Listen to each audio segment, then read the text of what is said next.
അപ്പം ഇന്നത്തെ ടോപ്പിക് എന്ന് പറയുന്നത് എന്താണ്, എങ്ങനെയാണ് മറ്റുള്ളവരുടെ ജീവിതത്തിലെ ദുരിതങ്ങൾ നമ്മൾ ഏറ്റുവാങ്ങുന്നത്. എല്ലാരും മൈക്ക് മ്യൂട്ട് ചെയ്ത് വെക്കാൻ വേണ്ടിട്ട് ശ്രമിക്കുക. ഓക്കെ.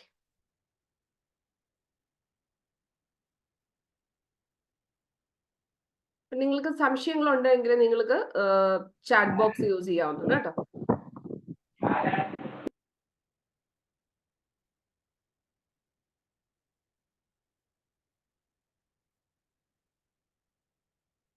ഓക്കെ. ഇപ്പം നമ്മൾക്ക് ആണെങ്കിൽ നമ്മൾ വിചാരിക്കും നമ്മളുടെ പ്രോബ്ലംസ് എല്ലാം വേറൊരു വ്യക്തിനോട് പറയുന്ന സമയത്ത് നമ്മളുടെ വിഷമം കുറച്ച് കുറയുമെന്ന് വിചാരിക്കും. അപ്പൊ നമ്മളും അത് കേൾക്കാൻ വേണ്ടിയിട്ട് റെഡി ആയിരിക്കും അല്ലെ. അപ്പൊ ഏറ്റവും കൂടുതൽ സോഷ്യൽ മീഡിയയിലായാലും എവിടെയായാലും സഹതാപ തരംഗത്തിനായിരിക്കും ഏറ്റവും കൂടുതൽ എന്ത് വരുന്നത്, ലൈക്കും ഷെയറും എല്ലാ കാര്യങ്ങളും വരുന്നത് അല്ലെ. നമ്മൾ എന്ത് ചെയ്യും, നമ്മൾ അവിടെ ഇരുന്നിട്ട് അത് കണ്ടിട്ടിരുന്ന് ഓങ്ങിക്കൊണ്ടേയിരിക്കും. എന്ത് ചെയ്യും, കുറച്ച് ദിവസം കഴിയുമ്പോൾ നമ്മുടെ ലൈഫിലും ഇത് തന്നെ വരുമ്പോഴാണ് ദൈവമേ ഇത് അവിടെ കണ്ടതാണല്ലോ എന്ന് നമ്മൾ ചിന്തിക്കുന്നത്. വല്ലോം പറയാൻ പറ്റുമോ? പറഞ്ഞാൽ എന്തോ, നമ്മൾ കുറച്ച് ദിവസം കഴിയുമ്പോഴത്തേക്ക് അങ്ങ് മറന്നു പോകും. നമുക്കറിയത്തില്ല എന്തുകൊണ്ടാണ് നമ്മുടെ ലൈഫിൽ നമ്മൾക്ക് ഇതൊരു സംഭവം വരുന്നത് എന്നിട്ടുള്ള മെയിൻ റീസൺ നമ്മൾക്ക് അറിയത്തില്ല. നമ്മൾ ഇതിന്റെ എല്ലാം ഇടയിൽ പെട്ടിട്ട് അങ്ങോട്ടും ഇങ്ങോട്ടും ഇങ്ങനെ ചാഞ്ചാടി കളിച്ചുകൊണ്ടിരിക്കുകയാണ്. ഇപ്പൊ എക്സാമ്പിൾസ് പറയുവാണെങ്കിൽ ചില വ്യക്തികൾക്കാണെങ്കിൽ നമ്മളെ ഫോൺ വിളിക്കുന്നത് എന്താണ്, അവരുടെ ദുരിതങ്ങൾ മാത്രം പറയാൻ വേണ്ടിയിട്ടായിരിക്കും. അതായത് ഞാൻ ജസ്റ്റ് ഒരു എക്സാമ്പിൾ പറയാം. എന്തെന്ന് ചോദിച്ചു കഴിഞ്ഞാൽ, ഈ കൊച്ചു പിള്ളേരൊക്കെ എന്ത് ചെയ്യും, നമ്മൾ ഏറ്റവും കൂടുതൽ നമ്മുടെ പിള്ളേർക്ക് കെയർ കൊടുക്കുന്നത് എവിടെ വെച്ചിട്ടാണ്? അവർക്കൊരു പനി വരുമ്പോഴോ ഒരു അസുഖം വരുമ്പോഴോ ആയിരിക്കും. നമുക്കും ഏറ്റവും കൂടുതൽ കെയർ കിട്ടിയിട്ടുള്ളത് എവിടെ ആയിരിക്കും? നമ്മുടെ അച്ഛൻ്റെന്നും അമ്മയുടെയും. നമ്മൾ സന്തോഷമായിട്ടിരിക്കുമ്പോൾ നമ്മളെ ആരെങ്കിലും ശ്രദ്ധിക്കാറുണ്ടോ? ഇല്ലല്ലോ. അതായത് അന്ന് തൊട്ടേ നമ്മുടെ മൈൻഡിൽ ഇങ്ങനെ കൂടിയ സംഭവമാണ്. വിഷമിച്ചിരുന്നെങ്കിൽ മാത്രമായിരിക്കും നമുക്കൊരു, അല്ലെങ്കിൽ നമുക്ക് എന്തെങ്കിലും ഒരു അസുഖം വന്നെങ്കിലാണ് എല്ലാവരുടെയും ശ്രദ്ധ കിട്ടുന്നത് അല്ലെ. ഇപ്പൊ ചില പിള്ളേരെയൊക്കെ ശ്രദ്ധിച്ചാൽ നിങ്ങൾക്കറിയാം, ഇവൻ നിങ്ങളുടെ മക്കളൊക്കെ കാണും, അല്ലെങ്കിൽ നിങ്ങൾ ആ ഒരു പരിപാടി ചെയ്തിട്ടുണ്ടായിരിക്കും.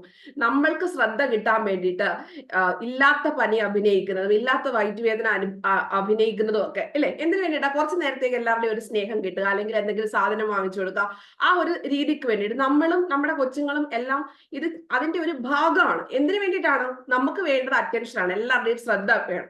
അതിനു വേണ്ടിയിട്ട് നമ്മൾ കാണിച്ചു കൂട്ടുന്ന ഓരോരോ ഗോഷ്ഠികൾ എന്ന് വേണമെങ്കിൽ പറയാം ഈ ഒരു സംഭവം എന്ന് പറഞ്ഞത്. പക്ഷേ ഇത് നമ്മുടെ ലൈഫിൽ ശരിക്കും പറഞ്ഞു കഴിഞ്ഞാൽ നമ്മുടെ മാനിഫെസ്റ്റേഷൻ അഥവാ നമ്മൾ ഏത് ലെവലിലേക്കാണ് നമ്മൾ ഉയരേണ്ടത്, ആ ഒരു ലെവലിലേക്ക് എത്താൻ പറ്റാത്തതിന്റെ മെയിൻ ആയിട്ട് നിൽക്കുന്ന ഒരു ബ്ലോക്ക് ആണ് ഇങ്ങനെയുള്ള കാര്യങ്ങൾ എന്ന് പറയുന്നത്. ഇപ്പൊ നമ്മൾ വേറൊരു വ്യക്തിയോട് അല്ലെങ്കിൽ നമ്മുടെ ഫ്രണ്ടിനോടോ ഒക്കെ ഉള്ള സ്നേഹം കൊണ്ടായിരിക്കും ഈ കാര്യങ്ങൾ നമ്മൾ കേൾക്കുന്നത്. ആ ഫ്രണ്ടിന്റെ വിഷമം മാറുമോ എന്ന് ചോദിച്ചു കഴിഞ്ഞാൽ ശരിയാണ്, എല്ലാവരും പറഞ്ഞ നമ്മുടെ വിഷമം മാറും. അതായത് നിങ്ങൾ ആലോചിക്കേണ്ടത്, നിങ്ങൾ ഒരു വ്യക്തിനോട് പറയുമ്പോൾ ആ വ്യക്തിക്ക്, അതായത് നിങ്ങളുടെ വിഷമം കുറയും, ശരിയല്ലേ? അതായത് നിങ്ങൾ ഒരു വ്യക്തിനോട് നിങ്ങളുടെ ദുരിതങ്ങൾ പറയുമ്പോൾ നിങ്ങളുടെ വിഷമങ്ങൾ കുറയും. പക്ഷേ ഓൺ ദ സ്പോട്ട് മറ്റേ വ്യക്തിക്ക്, അതായത് ആരോടാണ് നമ്മൾ ഫോൺ ചെയ്ത് പറയുന്നതോ അല്ലെങ്കിൽ അവരാ ഒരു നമ്മൾ പറഞ്ഞിരിക്കുന്ന ആ ഒരു പ്രോസസ്സ് എന്ത് ചെയ്യും, അവരുടെ മൈൻഡിലിട്ട് തോട്ട്സ് ആയിട്ട് ഇങ്ങനെ റിപ്പീറ്റ് ചെയ്ത് അവരത് ഇങ്ങനെ എന്ത് ചെയ്തുകൊണ്ടിരിക്കും, അഫർമേഷൻ കൊടുത്തോണ്ടിരിക്കും അല്ലെ. അപ്പൊ എന്ത് ചെയ്യും, കുറച്ച് ദിവസം അല്ലെങ്കിൽ എത്രത്തോളമാണ് അതിന്റെ തീവ്രത അങ്ങ് പാരമ്യത്തിലെത്തുന്നത്, അപ്പം മുതൽ അവരുടെ ലൈഫിൽ ഈ ഒരു പ്രശ്നം അങ്ങ് എന്ത് ചെയ്യാൻ തുടങ്ങും, റിഫ്ലക്ട് ചെയ്യാൻ പറ്റും. അതാണ് 100% നമ്മൾക്കുള്ള കാര്യങ്ങൾ എന്ന് പറയും. ഇപ്പൊ ഞാൻ പറയാം, ഇപ്പൊ നമ്മളൊരു പബ്ലിക് മീഡിയയിൽ ആ കുട്ടിക്ക് വയ്യ, അല്ലെങ്കിൽ എനിക്ക് വയ്യ, ഞാൻ ഹോസ്പിറ്റലായിരുന്നു എന്ന് വിചാരിക്കും. അപ്പൊ എന്ത് ചെയ്യും, ഒരു 10-500 പേരുള്ള ഗ്രൂപ്പാണെന്ന് വിചാരിക്കാം. ഈ 500 പേരുടെയും മനസ്സിൽ ആ വ്യക്തിനെ കണ്ടിട്ട് ആ വ്യക്തി ഹോസ്പിറ്റലിലായിരിക്കുന്ന കാര്യമായിരിക്കും മനസ്സ് മുഴുവനും വരുന്നത്. ശരിയല്ലേ? ഒരു കാര്യം വിഷ്വലൈസ് ചെയ്യുമ്പോൾ ഒരു വ്യക്തിയോട് പറയുന്നതിനേക്കാൾ പ്രശ്നമാണ് ഒരു പബ്ലിക് മീഡിയയിൽ വന്ന് നമ്മൾ ഒരു കാര്യം നെഗറ്റീവ് പറയുന്നത്. അത്രയും പേരുടെ മനസ്സിൽ കൂടിയിട്ട് ആ സംഭവം എന്ത് ചെയ്ത് പോവുകയാണ്, വിഷ്വലൈസ് ചെയ്ത് ഒരു കൂട്ടപ്രാർത്ഥന നടത്തുന്ന അതേ കാര്യമാണ് രോഗത്തിന് വേണ്ടിയിട്ട് നമ്മൾ മാനിഫെസ്റ്റ് ചെയ്യുന്നത്. ഒന്നുകിൽ എന്ത് ചെയ്യും, ആ കുട്ടിയുടെ അസുഖം കൂടിക്കൊണ്ടേയിരിക്കും, അല്ല എങ്കിൽ എന്ത് ചെയ്യും, നിങ്ങൾ നിങ്ങളുടെ ലൈഫിലേക്ക് എന്തിനെ വിളിച്ചു വരുത്തുവാണ്, ഈ രോഗത്തിനെ അല്ലെങ്കിൽ ഹോസ്പിറ്റൽ എന്ന് പറഞ്ഞ സിറ്റുവേഷനെ നിങ്ങൾ തന്നെ അറിഞ്ഞുകൊണ്ട് വരവേൽക്കുന്നതിന് തുല്യമാണ്. അപ്പൊ അതുകൊണ്ട് ടുഡേ ഇറ്റ്സെൽഫ് നിങ്ങൾ ആരെങ്കിലും ആ ഒരു പരിപാടി ചെയ്യുന്നുണ്ട് എങ്കിൽ പബ്ലിക് മീഡിയയിൽ വന്നിട്ട് പറയരുത്. വേറൊരു വ്യക്തിനെ നിങ്ങളുടെ അടുക്കൽ ഇങ്ങനെ വിളിച്ച് പറയുവാണ്, നിങ്ങളുടെ ഫ്രണ്ട് വിളിച്ച് പറയും എനിക്ക് ഒട്ടും വയ്യ, പിന്നെ അപ്പൊ നമ്മൾ എന്ത് പറയും, പോട്ടെ സാരമില്ല സാരമില്ല എന്നൊക്കെ പറയും. കുറച്ചു നേരം കഴിയുമ്പോൾ നമുക്ക് മനസ്സിലാവും അവർക്കുണ്ടായിരുന്ന തലവേദന നമുക്കാവുന്നത്. ശരിയാണോ? നിങ്ങൾ തന്നെ ഒന്ന് ആലോചിച്ച് നോക്കിയാൽ മതി.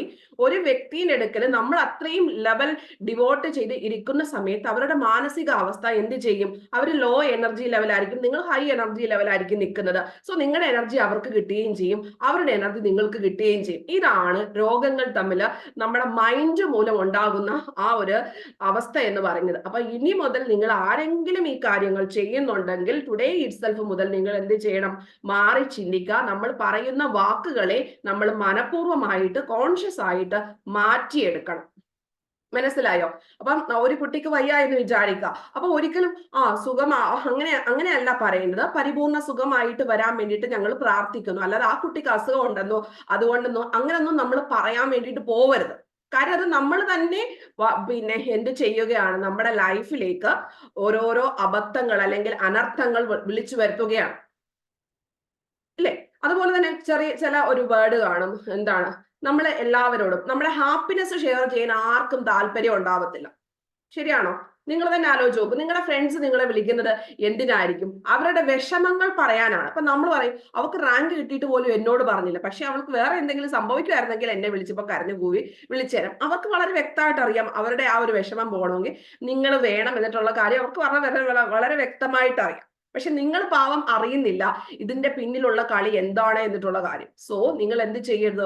ഒരു കാരണവശാലും ഇങ്ങനെയുള്ള കാര്യങ്ങൾ നിങ്ങൾ എന്ത് ചെയ്യരുത്? പ്രൊമോട്ട് ചെയ്ത്. ഇപ്പൊ ഇനി നിങ്ങളെ ഇങ്ങനെ ഒരു ഫ്രണ്ട് വിളിക്കുവാണെന്ന് വിചാരിക്കുക. അപ്പൊ നിങ്ങൾ പറയും അർജന്റ് എന്റെ അത്രയും അടുത്ത ഫ്രണ്ട് ആണല്ലോ. അപ്പൊ നമ്മൾ എന്തെങ്കിലും തിരക്ക് അഭിനയിക്കുക, ഓർ നിങ്ങളുടെ ചെവി ഫുൾ കോൺഷ്യസ് ആയിട്ട് അവിടെ കൊടുക്കരുത്. മനസ്സിലായി? നമ്മൾ വിചാരിക്കും ആ ഫ്രണ്ട്ഷിപ്പ് പോവല്ലോ എന്ന് വിചാരിച്ചിട്ടാണ്, നമ്മൾക്ക് ഇഷ്ടമല്ലെങ്കിലും ടൈം ഇല്ലെങ്കിലും നമ്മൾ പലരെയും സഹിക്കുന്നതിന്റെ പ്രധാനപ്പെട്ട റീസൺ. ശരിയാണോ തെറ്റാണോ? പറയും.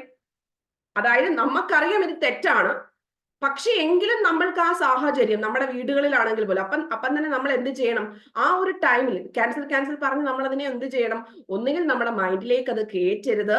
ആ ഒരു കാരണവശാലും ഇത് അതേമേ അവർക്ക് നല്ല ബുദ്ധി തോന്നണേ എന്ന് പറഞ്ഞ് നമ്മുടെ മനസ്സിൽ ഇങ്ങനെ പ്രാർത്ഥിച്ചുകൊണ്ടിരിക്കാം.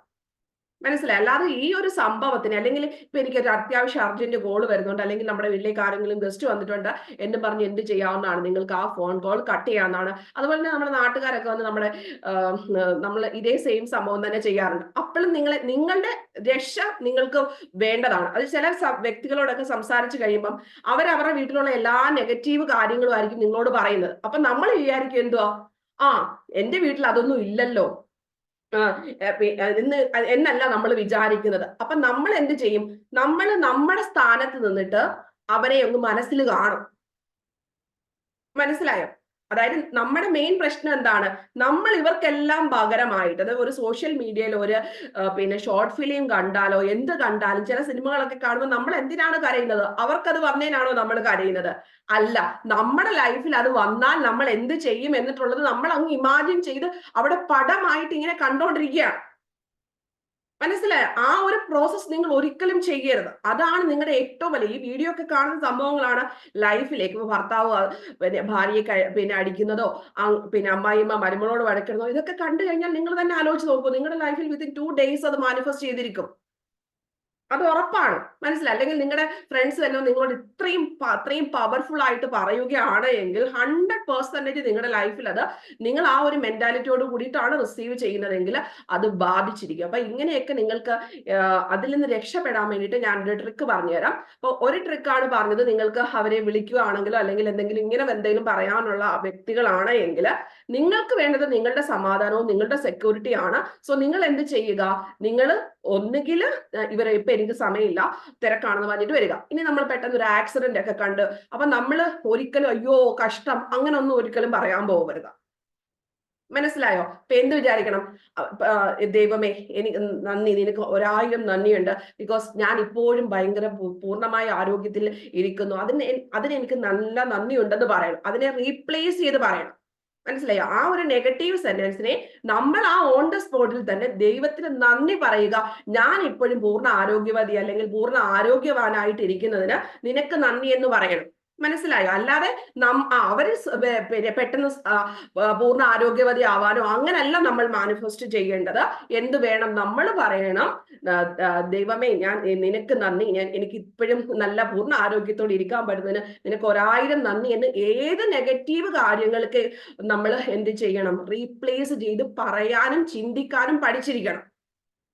അത് മസ്റ്റ് ആണ്. ഇത് വേണമെങ്കിൽ നിങ്ങൾ എഴുതി വെക്കുക. ടുഡേ ഇറ്റ്സെൽഫ് മുതൽ നിങ്ങൾ അത് അപ്ലൈ ചെയ്ത് വെച്ചിരിക്കണം. അത് കറക്റ്റ് ആയിട്ട് നിങ്ങൾക്ക് ലൈഫിൽ ഭയങ്കരമായിട്ടുള്ള അമേസിംഗ് ആയിട്ടുള്ള റിസൾട്ട് ഉണ്ടാവും. ഇങ്ങനെയുള്ള നെഗറ്റീവ് പീപ്പിൾസിനെയും നെഗറ്റീവ് സാഹചര്യങ്ങളെയും ഒക്കെ ഒഴിവാക്കി വരാൻ വേണ്ടിയിട്ട്. മനസ്സിലായോ? It's very very important and very powerful ആണ്. ക്യാൻസൽ ഒക്കെ പറയുന്നതിനേക്കാളും കുറച്ചുകൂടെ പവർഫുൾ ആയിട്ടുള്ള സംഭവമാണ് ഞാൻ ഈ പറഞ്ഞിരിക്കുന്ന ടെക്നിക്. പ്രത്യേകിച്ച് നിങ്ങളുടെ ഒരു കാര്യങ്ങളും വേറൊരു വ്യക്തിയുടെ കാര്യങ്ങളും എന്ത് ചെയ്യരുത്? നെഗറ്റീവ് ആയിട്ടുള്ള കാര്യങ്ങൾ നിങ്ങൾക്കറിയാമല്ലോ അവരുടെ മൂഡ് എന്തായിരിക്കും. അവരോട് ചില വ്യക്തികളോട് സംസാരിച്ച് കഴിയുമ്പോൾ തന്നെ നിങ്ങൾക്ക് മനസ്സിലാവും ഭയങ്കര ഹാപ്പി ആയിട്ടായിരിക്കും നമ്മൾ അങ്ങോട്ട് ഫോൺ എടുത്തത്. വെച്ച് കഴിയുമ്പം എന്താ സംഭവം എന്ന് നിങ്ങൾക്ക് അറിയത്തില്ല. നിങ്ങൾ ഓട്ടോമാറ്റിക്കലി ഡൗൺ ആവാറുണ്ട് അല്ലെ? നിങ്ങളൊന്ന് ആലോചിച്ച് നോക്കിയാൽ മതി. നിങ്ങളുടെ ആ ഒരു പിന്നെ ലൊക്കാലിറ്റിയിലോ അല്ലെങ്കിൽ നിങ്ങൾക്ക് എന്ത് പറ്റി എന്നുള്ള കാര്യം നിങ്ങൾക്ക് പെട്ടെന്ന് ചിന്തിച്ചാൽ പോലും വരത്തില്ല. നമ്മൾ എന്തായിട്ട് മാറും? അവരായിട്ട് ജീവിക്കും. ഇങ്ങനെയാണ് രോഗങ്ങളെല്ലാം. രോഗങ്ങളെ പറ്റി ചിന്തിച്ചാൽ രോഗങ്ങൾ വരും. നമ്മൾ ആ ഒരു സമയത്തേക്ക് എന്ത് ചെയ്യണം? എല്ലാ നല്ല കാര്യങ്ങളും നമ്മളെ കൊണ്ട് ചിന്തിക്കാൻ വേണ്ടിയിട്ട് ശ്രമിച്ചു തുടങ്ങണം. കാര്യം പെട്ടെന്ന് ഒരു സുപ്രഭാതത്തിൽ ഇതൊന്നും ആരെ കൊണ്ടും ചെയ്തു തീർക്കാൻ വേണ്ടി പറ്റുന്ന കാര്യമല്ല. അതായത് നമ്മൾ ഇത്രയും നാളും ചിന്തിച്ചു വന്നത് എന്താണ്? നമുക്ക് നല്ല കാര്യങ്ങൾ വരുന്നത് ചിന്തിക്കാൻ വേണ്ടിയിട്ട് നമുക്ക് സമയമില്ല. ഓർ നമ്മുടെ തോട്ട്സിനെ നോക്കിക്കഴിഞ്ഞാൽ തന്നെ നമ്മുടെ പല ചിന്തകളും മാറും. ശരിയല്ലേ? നമ്മളിപ്പോ ഒരു മിറ്റം തൂക്കുവാണെന്ന് വിചാരിച്ചോ, അപ്പം നമ്മൾ പണ്ട് പാസ്റ്റിൽ നടന്നതും നമ്മളെ ആരെങ്കിലും ചീത്ത വിളിച്ചതും നമ്മൾ ആരോടെങ്കിലും പറഞ്ഞ കാര്യങ്ങളും എല്ലാം നമ്മൾ ഈ ലോകത്ത് എങ്ങനെയൊക്കെയോ നമ്മൾ മുറ്റം ഒന്ന് തൂക്കുന്നു. ശരിയല്ലേ? അതേസമയം നിങ്ങൾ ആ പ്രവൃത്തി ചെയ്യുമ്പോൾ നിങ്ങൾ മുറ്റം തൂക്കുവാണ് എന്നൊരു ബോധത്തിൽ നിങ്ങളൊന്ന് ചെയ്ത് നോക്കിക്കേ. എന്തെങ്കിലും ചിന്തകൾ നിങ്ങൾക്ക് വരുന്നുണ്ടോ? ഇങ്ങനെയാണ് ഓരോ പ്രാവശ്യവും നമ്മൾ മനഃപൂർവ്വമല്ലാതെ നമ്മളുടെ ചിന്തകളെ വിളിച്ചു വരുത്തി അഫർമേഷൻ ആയിട്ട് നമ്മൾ തന്നെ നമുക്കുള്ള ഭാരം പണിതുകൊണ്ടിരിക്കുകയാണ്. അല്ലേ? ഈ നമ്മൾ കല്യാണമൊക്കെ കഴിയുന്നതിന് മുമ്പ് അമ്മായിമ്മമാരുടെ ഇതുകൊണ്ട് കല്യാണം കഴിക്കാനേ പറ്റത്തില്ലെന്ന് കുറെ ഫ്രണ്ട്സുകളൊക്കെ പറയുമ്പോൾ ആ കുട്ടിയുടെ മനസ്സിലെ വിചാരം എന്താ? എല്ലാ ലോകത്തെ അമ്മായിമ്മമാരും ഇങ്ങനെയാണ് എന്നുള്ള ചിന്ത വീണ്ടും വീണ്ടും ഇങ്ങനെ മനസ്സിലിട്ടിട്ടായിരിക്കും അമ്മായിമ്മയുടെ അടുത്തോട്ട് പോകുന്നത്. അപ്പൊ അവർക്ക് ഇത് ഓട്ടോമാറ്റിക്കലി മനസ്സിലാവും. അപ്പൊ ആ ഒരു രീതിയിലാണ് അവിടെ കുടുംബ വഴക്കുകളൊക്കെ ഉണ്ടാവുന്നതിനുള്ള പ്രധാനപ്പെട്ട റീസൺ എന്ന് പറഞ്ഞത്. സോ നിങ്ങളെ എന്ത് ചെയ്തു പോകണം? ഓരോ നിമിഷവും ക്ലിയർ ചെയ്ത് പോകണം. വന്നാൽ മാത്രമേ നിങ്ങളുടെ ലൈഫ് നിങ്ങൾക്ക് ആഗ്രഹിക്കുന്ന രീതിയിലേക്ക് വരത്തുള്ളൂ. അപ്പൊ ഒരു കാരണവശാലും നിങ്ങൾ എന്ത് ചെയ്യരുത്? നിങ്ങൾക്ക് വയ്യ, അത് വയ്യ, ഇത് വയ്യ എന്നിട്ടുള്ള കാര്യങ്ങൾ വരരുത്. വേറൊരു വ്യക്തിയോടോ പബ്ലിക് പ്ലാറ്റ്ഫോമിലോടോ വന്ന് നിങ്ങൾക്ക് കടമുണ്ടെന്നോ പിന്നെ അതുപോലെ തന്നെ നിങ്ങൾക്ക് ആ രോഗമാണ്, ഈ രോഗമാണ്, മറ്റേ രോഗമാണെന്നൊന്നും എന്ത് ചെയ്യരുത്? പബ്ലിഷ് ചെയ്യരുത്. ആ രോഗത്തിന്റെ തീവ്രതയും കടമാണെങ്കിൽ കടം കൂടാനും എന്താണോ നിങ്ങൾ പറയുന്നത് അത് തന്നെ ഡബിൾ ആയിക്കോട്ടെ. ഇത്രയും ആൾക്കാരുടെ മനസ്സിൽ കൂടെ എന്ത് ചെയ്തുകൊണ്ടേയിരിക്കും? അത് പിന്നെ ഇങ്ങനെ വിഷ്വലൈസ് ചെയ്തുകൊണ്ടിരിക്കും. ശരിയല്ലേ? അപ്പൊ അതുകൊണ്ട് നിങ്ങൾ അങ്ങനെ ഒന്നും പറയരുത്. ഇപ്പൊ നമ്മുടെ ഗ്രൂപ്പിൽ വന്നിരിക്കുന്ന ഒരു മെസ്സേജ് കൊണ്ടാണ് ഞാനിത് ഇന്ന് പറയാൻ കാര്യം. എത്ര ഡയറക്ട്ലി പറഞ്ഞാലും ചിലർക്ക് മനസ്സിലാവത്തില്ല അങ്ങനെ പറയരുത് എന്നിട്ടുള്ള കാര്യം. മനസ്സിലായോ? അപ്പം എന്ത് ചെയ്യണം? നമുക്ക് ഞാൻ വളരെ പരിപൂർണ്ണ ആരോഗ്യവതിയായിട്ടിരിക്കും. നമ്മൾ നമ്മളോട് തന്നെ എന്ത് ചെയ്യുക? ബൂസ്റ്റ് ചെയ്തുകൊണ്ടിരിക്കുക. നമ്മളെ ലോകത്തിൽ നിന്ന് മുന്നിലേക്ക് അല്ലെങ്കിൽ നമ്മളെ അപ്പാക്കാൻ വേണ്ടിയിട്ട് ലോകത്ത് ഒരു ശക്തികളും ഇങ്ങോട്ട് ഇറങ്ങി വരത്തില്ല. നമ്മൾ സ്വയം എന്ത് ചെയ്യണം? അപ്പാവാൻ വേണ്ടിയിട്ട് ശ്രമിച്ചുകൊണ്ടിരിക്കണം. അപ്പൊ നമ്മൾ തന്നെ പറയും ഒട്ടും ആരോഗ്യം ഇല്ലായിരിക്കും. പക്ഷെ നമ്മൾ പറയും ഞാൻ ഭയങ്കര ഹെൽത്തിയാണ്, ഞാൻ ഭയങ്കര പവർഫുൾ ആണ് എന്ന് നിങ്ങളൊന്ന് ഡയറക്റ്റ്ലി നിങ്ങളോട് തന്നെ ഒന്ന് പറഞ്ഞു നോക്കൂ. അപ്പോൾ അറിയാം നിങ്ങളുടെ ഈ പറഞ്ഞിരിക്കുന്ന സംഭവങ്ങൾ ചേഞ്ച് ആവുന്നത് കാര്യങ്ങൾ. ഓക്കെ? പിന്നെ ഞാൻ വേറൊരു ടിപ്പ് കൂടെ പറഞ്ഞുതരാം. നിങ്ങൾക്ക് രോഗം കൊണ്ട് ഭയങ്കരമായിട്ട് ബുദ്ധിമുട്ടുന്ന ആരെങ്കിലും ഉണ്ടെങ്കിൽ നിങ്ങൾക്ക് സ്വന്തമായിട്ട് ഹീൽ ചെയ്യാൻ വേണ്ടിയിട്ടുള്ള ഒരു ഇമ്പോർട്ടന്റ് ആയിട്ടുള്ള ഇംഗ്ലീഷുകാരൊക്കെ യൂസ് ചെയ്യുന്ന ഒരു മെത്തേഡ് പറഞ്ഞുതരാം. ഇറ്റ്സ് വെരി പവർഫുൾ ആണ്. ഡെയിലി നിങ്ങൾ 3 times ചെയ്യണം. നിങ്ങൾ ഭയങ്കര മരുന്ന് കഴിക്കുന്നവരൊക്കെ മരുന്നൂടെ കഴിച്ചോണം. അല്ലാതെ മരുന്ന് കഴിക്കാതെ ഇത് ചെയ്യാൻ വേണ്ടിയിട്ടല്ല ഞാൻ പറഞ്ഞിരിക്കുന്നത്. അപ്പൊ ഇങ്ങനെ രോഗങ്ങളൊക്കെ വരുന്നുണ്ടെന്ന് വിചാരിക്കുവാണെങ്കിലല്ല, നിങ്ങൾക്ക് എന്തെങ്കിലും ഒരു അസുഖമുണ്ട്, അതിനെ പെട്ടെന്ന് നിങ്ങൾക്ക് ഒരു താൽക്കാലികമായിട്ടൊരു ആശ്വാസം കിട്ടണം. മരുന്ന് കഴിക്കുകയും വേണം, അതിനോട് താൽക്കാലികമായിട്ടൊരു ആശ്വാസം പെട്ടെന്ന് റിക്കവർ ചെയ്യാൻ വേണ്ടിയിട്ട് ഒരു കാര്യം പറഞ്ഞുതരാം. നിങ്ങൾ അത് എഴുതിക്കോളൂ. അത് നിങ്ങൾക്ക് അപ്ലൈ ചെയ്യാവുന്നതാണ്. വെരി പവർഫുൾ ആണ്. ഞാൻ പരീക്ഷിച്ച് നോക്കിയതാണ്. 100% വർക്കിംഗ് ആണ്.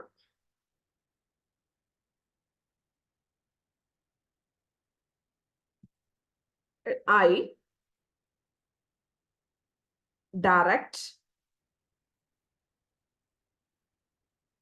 instruct,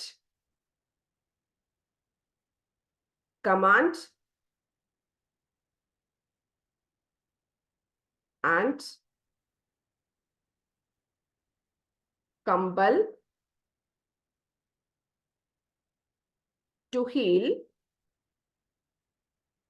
dash. നിങ്ങൾക്ക് ഏത് പോർഷൻ, നിങ്ങളുടെ കണ്ണിനാണോ പ്രശ്നം, നിങ്ങളുടെ എന്തിനാണ് പ്രോബ്ലം എന്നുള്ളത് അവിടെ നിങ്ങൾക്ക് ചേർക്കാവുന്നതാണ്. എന്നിട്ട് എന്താണെന്ന് വെച്ചാൽ അത് കൊടുക്കുക. Right now. ആ ഡാഷ് നിങ്ങൾക്ക് പൂരിപ്പിക്കാനുള്ളതാണ്. നിങ്ങൾക്ക് അത് വരുമ്പോൾ നിങ്ങൾക്ക് അത് അങ്ങനെ ചെയ്യാവുന്നതാണ്. Right now. ഇനി നിങ്ങൾക്ക് ഓൾറെഡി ഉള്ള ഏതെങ്കിലും രോഗമാണോ അല്ലെങ്കിൽ വർഷങ്ങളായിട്ട് കൊണ്ടുവരുന്ന ഫോളോ ചെയ്യുന്ന രോഗമാണ് എങ്കിലും നിങ്ങൾക്ക് അത് അപ്ലൈ ചെയ്ത് നോക്കാവുന്നതാണ്. വളരെ പെട്ടെന്ന് റിസൾട്ട് കിട്ടും. വർഷങ്ങൾ പഴകിയതൊക്കെ ആണെങ്കിൽ ഒരു വിത്തിൻ 2 വീക്സ് കൊണ്ടൊക്കെ നല്ല ഒരു ചേഞ്ചസ് ഉണ്ടാവും.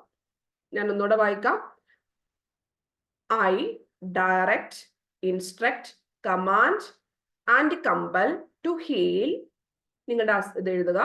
Right now. ഇനി ഇത് എങ്ങനെയാണ് പറയേണ്ടതെന്ന് ചോദിച്ചു കഴിഞ്ഞാൽ 3 പ്രാവശ്യം നിങ്ങൾക്ക് എപ്പോഴാണോ സമയം കിട്ടുന്നത് വെച്ച് കഴിഞ്ഞാൽ, നിങ്ങൾക്ക് അസുഖം വരുമ്പോഴൊക്കെ ആയിരിക്കുമല്ലോ, പെട്ടെന്ന് ഒരു പനി വരുമ്പോഴൊക്കെ പെട്ടെന്ന് നിങ്ങൾക്കൊന്ന് നിന്നാ കൊള്ളാവുന്നുണ്ടല്ലോ. അപ്പൊ ഞാൻ ഇന്നലെ എനിക്ക് പനി വന്ന സമയത്ത് ഈ ഒരു മെത്തേഡ് ഞാൻ അപ്ലൈ ചെയ്തത് 100% വർക്കിംഗ് ആയിരുന്നു കേട്ടോ. ഓൺ ദ സ്പോട്ട് തന്നെ എനിക്ക് നല്ല ഒരു ഇതുണ്ടായിരുന്നു, വ്യത്യാസം ഉണ്ടായിരുന്നു. പിന്നെ പെട്ടെന്ന് തന്നെ നമുക്ക് മാറുകയും ചെയ്തിട്ടുണ്ട്. അപ്പൊ എന്താ ചെയ്തത്, നമ്മുടെ റൈറ്റ് ഹാൻഡിൽ ഈ ഒരു നമ്മുടെ റൈറ്റ് ഹാൻഡ് നമ്മുടെ ലെഫ്റ്റ് ചെസ്റ്റിൽ വെക്കുക. വെച്ചിട്ട് വേണം നിങ്ങൾക്ക് ഏതാണ് ഹീൽ ചെയ്യാനുള്ളത്. ഇത് നോക്കിയിട്ട് വേണമെങ്കിലും പറയാം. നിങ്ങൾക്ക് എന്താണെന്ന് എഴുതാനുള്ളത് 3 times പറയുക. മനസ്സിലായോ? 3 times പറഞ്ഞാൽ മതി. രാവിലെയും ഉച്ചയ്ക്കും. നിങ്ങൾക്ക് എപ്പോഴാണോ നിങ്ങൾക്ക് ഫീല് വരത്തില്ലേ, ആ ഒരു ടൈമിൽ നിങ്ങൾക്ക് പറയാവുന്നതാണ്. ഇറ്റ്സ് വെരി പവർഫുൾ ആയിട്ടുള്ള അവരുടെ ഓദറിന്റെ പേര് ഞാൻ മറന്നുപോയി. അതുകൊണ്ടാണ് അവരുടെ കാല് വയ്യാതിരുന്ന സമയത്ത് ഒത്തിരി ഹോസ്പിറ്റലൊക്കെ പോയിട്ടും ശരിയാവാഞ്ഞിട്ട് ഈ ഒരു ഇത് വെച്ചിട്ട് നമ്മൾക്ക് തന്നെ എന്ത് ചെയ്യുവാണ്, ഹീൽ ചെയ്യാനുള്ള കമാൻഡ് കൊടുക്കുകയാണ്. So I direct, instruct, command and compel എന്ന് പറഞ്ഞിട്ട് ഫോഴ്സ്ഫുള്ളി നമ്മളെ തന്നെ ഹീൽ ചെയ്യിക്കുന്ന ഒരു ടെക്നിക്കാണ് ഈ ഒരു സംഭവം. സൂപ്പർ പവർഫുൾ ആണ്. അമേസിംഗ് റിസൾട്ട് നിങ്ങൾക്ക് ഓരോരുത്തർക്കും ഉണ്ടാവുന്നതാണ്. അപ്പം നിങ്ങൾ സൂക്ഷിച്ചു വെച്ചിരുന്നാൽ മതി. അപ്പൊ നിങ്ങൾക്ക് മക്കൾക്കൊക്കെ ഉണ്ടാവുകയാണെങ്കിൽ അവരെ കൊണ്ട് തന്നെ ഇത് ചെയ്യിപ്പിക്കാവുന്ന, അവരെ കൊണ്ട് തന്നെ. ഐ എന്നാണ് ഇവിടെ പറഞ്ഞിരിക്കുന്നത്. സോ ഞാൻ എന്ന് പറഞ്ഞിരിക്കുന്ന സംഭവത്തിനായിരിക്കും ഇത് വരുന്നത്. അത്യാവശ്യം പ്രായമുള്ള പിള്ളേരെ കൊണ്ടൊക്കെ മാത്രമേ ചെയ്യിക്കാവൂ. ഉമ്രി പിള്ളേരെ കൊണ്ടൊന്നും വെച്ച് ചെയ്യിപ്പിക്കരുത് കേട്ടോ. 10 വയസ്സൊക്കെ കഴിഞ്ഞ പിള്ളേരോടൊക്കെ മാത്രമേ ഇത് അപ്ലൈ ചെയ്യാൻ പറയാവൂ. അല്ലാതെ നിങ്ങൾ ഡയറക്റ്റ് കയറിയിട്ടൊന്നും അപ്ലൈ ചെയ്യിപ്പിക്കരുത്. പിന്നെ നിങ്ങൾക്ക് 3 times. ഓക്കെ. പിന്നെ ഞാൻ പറഞ്ഞല്ലോ, നമുക്കിനി എന്തെങ്കിലും ഇപ്പൊ നമ്മളോട് ആരെങ്കിലും പറയുവാണ് എന്റെ കുട്ടിക്ക് അത് വയ്യ, അപ്പൊ നമ്മൾ എന്ത് പറയണം?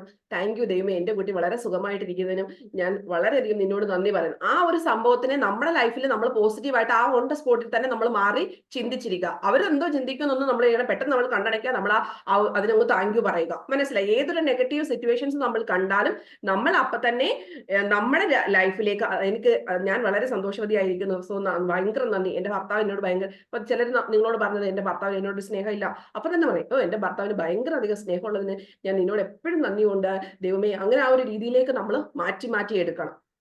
മനസ്സിലായോ? ഇനി എന്തെങ്കിലും നിങ്ങൾക്ക് ഡൗട്ട് ഉണ്ടെങ്കിൽ വീഡിയോ ഓഫ് ചെയ്തിട്ട് ചോദിക്കാവുന്നതാണ്. വീഡിയോ ഓഫ് ചെയ്തിട്ട് ചോദിച്ചോളൂ. അപ്പൊ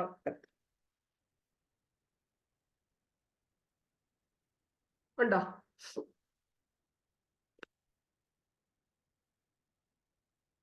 അപ്പൊ ഇങ്ങനെയൊക്കെ നിങ്ങൾ പറഞ്ഞിട്ടുണ്ടെങ്കിൽ ടുഡേ ഇറ്റ് സെൽഫ് നിങ്ങൾ പറയുന്നവരും സ്റ്റോപ്പ് ചെയ്യുക. എന്നാൽ മാത്രമേ നിങ്ങൾ ആഗ്രഹിക്കുന്ന, അല്ലെങ്കിൽ പകുതി ദിവസവും നിങ്ങൾക്ക് എന്തായിട്ട് മാറും? സുഖമില്ലാത്തായിട്ട് മാറും. അത്രേ ഉള്ളൂ കാര്യം. ഓക്കെ. എന്തെങ്കിലും ചോദിക്കാനുണ്ടോ? എന്തെങ്കിലും പറയാനുണ്ടോ?